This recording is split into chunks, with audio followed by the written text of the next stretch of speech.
Khovifah telah diperiksa KPK terkait dana hibah miliaran. Khovifah, Gubernur Jatim, akhirnya buka suara usai diperiksa KPK selama 4 jam. Ia mengklaim penyaluran dana hibah dilakukan sesuai prosedur dan hasil musrenbang. Tapi, pertanyaannya, kenapa KPK tetap memanggilnya? Ada apa dengan dana 7,8 triliun rupiah itu? Menurut kamu, ini cuma klarifikasi, atau ada sesuatu yang belum terungkap? Tulis pendapatmu di komentar. Puluhan triliun rupiah mengalir, tapi di ruang sidang, angka-angka itu terdengar seperti gema tanpa peta. Di Pengadilan Tipikor Surabaya, Gubernur Jawa Timur, Khovifah Indar Parawansa, tak merinci komposisi hibah pokir dan non-pokir senilai total 39,3 triliun periode 2019-2024. Saat Jaksa Komisi Pemberantasan Korupsi menanyakan proporsinya terhadap APBD, jawaban presisi tak kunjung hadir. Data 2022 memantik tanya. Dalam RKPD, total hibah tercatat 9,39 triliun. Namun di persidangan, hibah non-pokir 2022 disebut 2,96 triliun. Selisih besar yang belum terurai terang. Apakah ini soal klasifikasi, nomenklatur, atau ada komponen yang tercecer dari penjelasan? Hibah non-pokir hampir 30 triliun dalam 6 tahun berada dalam kendali eksekutif. Artinya, akuntabilitas bukan pilihan, melainkan kewajiban. Transparansi bukan basa-basi, tapi fondasi kepercayaan publik. Sidang boleh berlanjut, tapi publik tak boleh berhenti bertanya. Buka data seterang mungkin, jelaskan skema sejelas mungkin, kawal anggaran, awasi kekuasaan, karena setiap rupiah adalah amanah rakyat. Bagaimana menurut Anda? Salam intelektual. Halo, tak jelasin ya. Kalau mau bukti ya, KPK yang sudah menggeledah kantor Gubernur Jatim alias kantornya Khovifah ya, sudah ditemukan barang bukti 3 koper ya. Harusnya itu dilanjutkan, bukan dihentikan. Ya, kalau mau bukti ya harus dilanjutkan. Sampai sekarang kabarnya mana? Padahal barang bukti 3 koper udah dibawa KPK.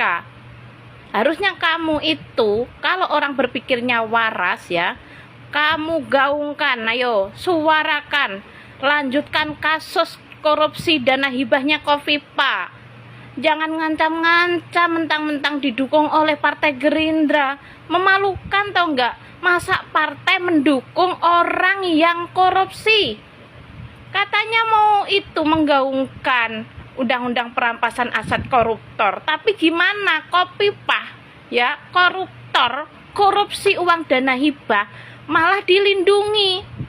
Berarti di sini katakan bahwa di Indonesia itu yang namanya pejabat 99% itu korup. Yang membedakan cuma 5 hal. Udah tahu belum? Belum, Pak. Satu, besar kecilnya. Badan. Besar kecilnya uang yang dikorupsi gitu. Wah, kan. Jangan sensitif gitu. Yang kedua, ketahuan atau enggak. Oh, oke. Iya. Yang kedua, modus operandinya. Maksudnya? Ya, OTP kan ada fiktif, ada oke. underspec, Ya, macam-macam lah ya. Terus itu modus operandi. Yang ketiga, ketahuan atau enggak. Kalau ketahuan, yang keempat bisa dibuktikan atau tidak. Yang kelima, banyak sedekahnya atau tidak. Karena kalau banyak sedekahnya 86 juga. Oh. Duit rakyat 1-2 triliun diputer buat proposal fiktif. Dan sekarang nama Gubernur Khovifah ikut terseret. Ini bukan cerita baru, tapi cara korupsinya sistematis. 21 tersangka, termasuk politisi top Jawa Timur, ikut terlibat. Semua bermula dari OTT KPK di Desember 2022. Saat Wasima Juta, Wakil Ketua DPRD Jatim kala itu, ketangkap barang staf dan 2 pemberi suap. Uang 1 miliar jadi barang bukti. Dari sana terbongkar aliran dana hibah Pokmas dari APBD Jatim tahun 2019 hingga 2022. Modusnya proposal fiktif, pinjam nama kelompok masyarakat, dan fee sampai 20% ke oknum dewan. Total nilai yang diduga diselewengkan sekitar 1-2 triliun. Dan sekarang KPK sudah tetapkan 21 tersangka. Nama-nama besar ikut diperiksa, Kusnadi hingga Anwar Sadat. Tapi yang bikin publik tercengang, nama Khofifah ikut terseret. Kusnadi bilang kalau dana hibah itu dikeluarkan gubernur, masa dia gak tahu? Khofifah sempat dijadwalkan periksa di 20 Juni, tapi mangkir dan minta jadwal ulang. KPK bakal panggil lagi dalam waktu dekat. Kasus ini bukan cuma soal uang, tapi juga tentang kepercayaan publik nunggu kejelasan. Karena kita semua berhak tahu siapa yang main di balik dan Ramai di media sosial, masyarakat ingatkan janji Gubernur Jawa Timur terkait perbaikan jalan 1 kali 24 jam. Ini videonya. Kalau masyarakat Jawa Timur menemukan ada jalan-jalan berlubang, mereka bisa menyampaikan kalau itu jalan Pemprov 1 kali 24 jam, saya ingin pastikan itu akan bisa diatasi. Ibu Gubernur Jawa Timur, Ibu Khofifah Indar Parawansa. Ibu, kalau sudah janji sama masyarakat Jawa Timur, tolonglah ditepati. Buktinya banyak tuh masyarakat Jawa Timur yang mengeluh. Ibu sudah janji, kalau ada jalan rusak, langsung dilaporkan. Nanti 1 kali 24 jam langsung dilakukan perbaikan. Buktinya apa? Banyak jalan-jalan provinsi yang rusak. Berbulan-bulan gak diperbaiki, Bu. Ibu kalau pengen terpilih aja janji-janjinya manis. Sekarang sudah duduki jabatannya, malah meringis. Apa karena ibu sudah 2 periode, jadi tidak perlu melakukan gebrakan-gebrakan yang fantastis, yang mencuri perhatian masyarakat, ya. Jadi bekerjanya di zona aman saja, iya kan? Gak boleh gitulah, Bu. Janji adalah janji. Ibu ini adalah gubernur pilihan rakyat Jawa Timur, jadi harus menepati janjinya kepada masyarakat Jawa Timur. Iling lah, Bu, janji nih. Gebrakan, Bu, gebrakan. Ayo gebrakan. Jatim bangkit.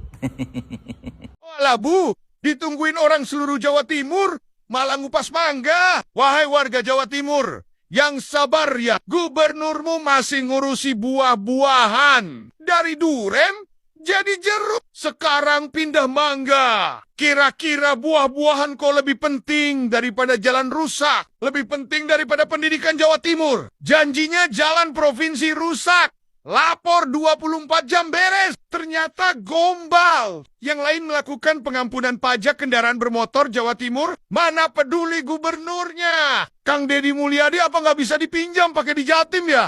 Kantor Gubernur Jawa Timur itu sudah digeledah beberapa kali oleh KPK, kan? Sudah digeledah, dan kemarin sebelum Pilpres juga pernah digeledah.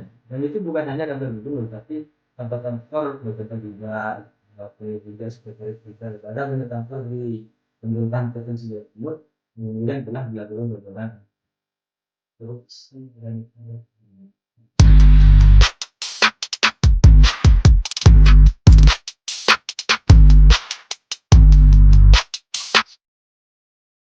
Ininya roasting Gubernur Jawa Tengah. Roasting dong gubernurmu sendiri Jawa Timur. Siap. Kali ini kita akan roasting Gubernur Jawa Timur. Gubernur Jawa Timur tuh sebenarnya ya kagak bagus-bagus amat ya kan. Mediocre lah. Tapi agak mendingan dibanding Jawa Tengah. Minimal di Jawa Timur pajaknya nggak naik. Izin. Minimal di Jawa Timur ya, jalan provinsinya itu nggak tembel-tembelan. Check this out.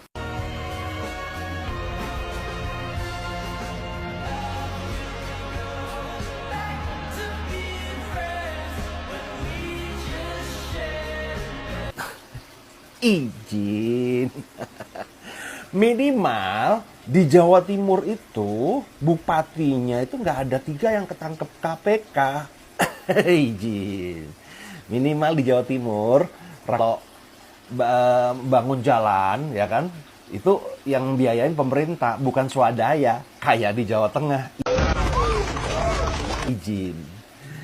Dan kalaupun sampai swadaya, minimal di Jawa Timur pejabatnya nggak ngontenin hasil dari kinerja warga. Izin.